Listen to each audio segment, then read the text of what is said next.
Welcome to today's Explainer.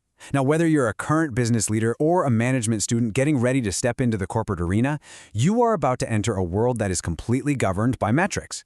Today, we're taking a critical deep dive look into corporate sustainability ratings. But we aren't going to look at them as objective truths. Instead, we're going to explore how these seemingly scientific numbers actually construct a sort of matrix, a highly engineered reality rather than absolute fact. So here is the big central question I really want you to keep in mind as we go through this. Are sustainability ratings actually objective, or are they just an illusion of order? We place so much blind trust in corporate data and numerical rankings, don't we? When we see a company score a 95 out of 100 on an environmental index, we just assume it's scientific. We assume it represents reality. But what if that score is just a cleverly designed mirage? We've got 5 layers to peel back today. We'll start with the surface level, dig into the ideology of numbers, look at controlling the rating narrative, unpack the power of normalization, and finally, talk about playing the rating game. Let's dive right in. Starting right at the top, Section 1, the surface level, and this whole illusion of objectivity. Over the last few decades, massive public demand has caused an absolute explosion in the growth of rating agencies. But there's a fascinating catch here. The actual baseline definition of corporate sustainability is incredibly vague. Many agencies rely on extraordinarily broad definitions, literally citing things like a general Wikipedia definition, to define a concept that they're then attempting to quantify with rigorous, strict numerical precision. It's kind of wild when you think about it. Because of this, there's a huge disconnect. Agencies publicly claim to offer total transparency, strict neutrality, and absolute scientific rigor. But the hidden reality? It's a bit of a black box. The methodologies used to calculate these scores are often kept completely in the shadows. There's immense ambiguity and, honestly, a massive reliance on self-reporting by the companies themselves. All right, peeling back the next layer, we arrive at Section 2, the ideology of numbers.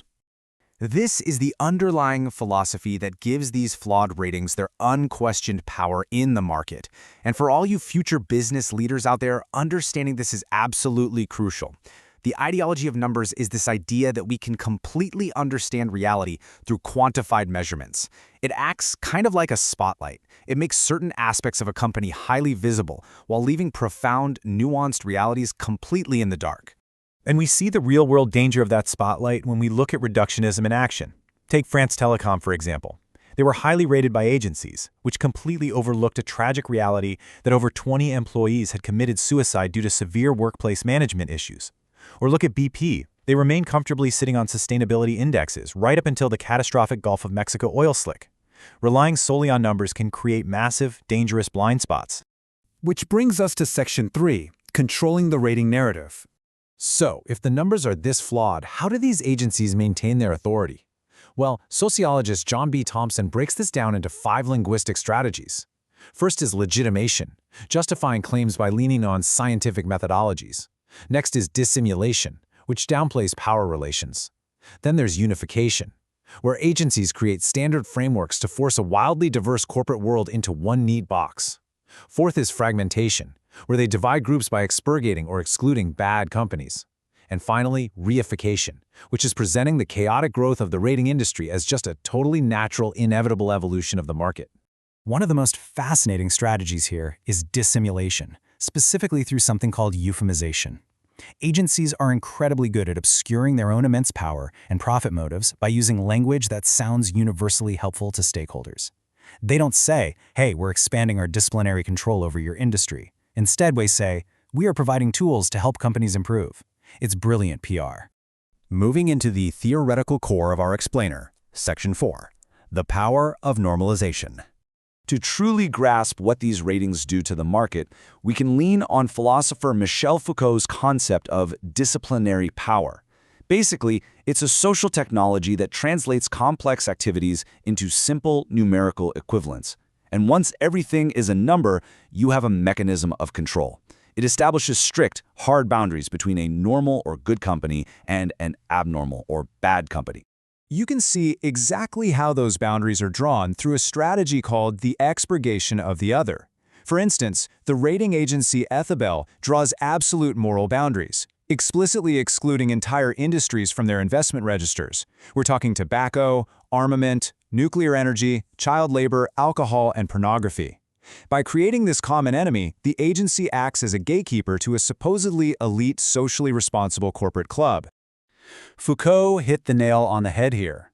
He noted, "We are in the society of the teacher-judge. It is on them that the universal reign of the normative is based." Rating agencies have successfully positioned themselves as the ultimate teacher-judges of corporate morality. They aren't just passively measuring things. They are actively dictating the universal norms of what it means to be a good corporation today. And for the people actually running these companies, this disciplinary power acts as a massive engine of status anxiety. Managers live with this persistent, nagging fear of exclusion. The anxiety of suddenly seeing their numbers fall, being publicly labeled abnormal, or being dropped from a prestigious index, it literally dictates their day-to-day behavior. All right, let's pivot from theory to practice for our final section, playing the rating game. As management students and current professionals, you really need to know how to navigate this constructed reality, and you don't have to be passive targets. The consulting firm Green Order gives us a really empowering takeaway here. They say, engage. You can make ratings work to your advantage, see who's rating who and how you score, and then talk to them. Foucault himself noted that where there is power, there is resistance. You have agency in this process. So here is your playbook for mastering this matrix. Step 1, recognize the subjectivity of the numbers. You have to stop treating them as absolute, scientific truths. Step 2, push back on obscure methodologies. If an agency gives you a score, ask them exactly how they calculated it. And step 3, proactively negotiate your rating. As a leader, you can actually talk to these agencies, provide better context for your data, lobby for your organization, and strategically play the game rather than just blindly submitting to flawed metrics. As you go out and engage with this matrix in your own careers, I want to leave you with one final provocative question. Is the rating game actually fostering true long-term corporate responsibility? Or is it simply forcing companies to optimize for a test, fostering nothing more than surface-level compliance? It's a question every modern manager is going to have to answer. Thank you so much for joining me for this explainer.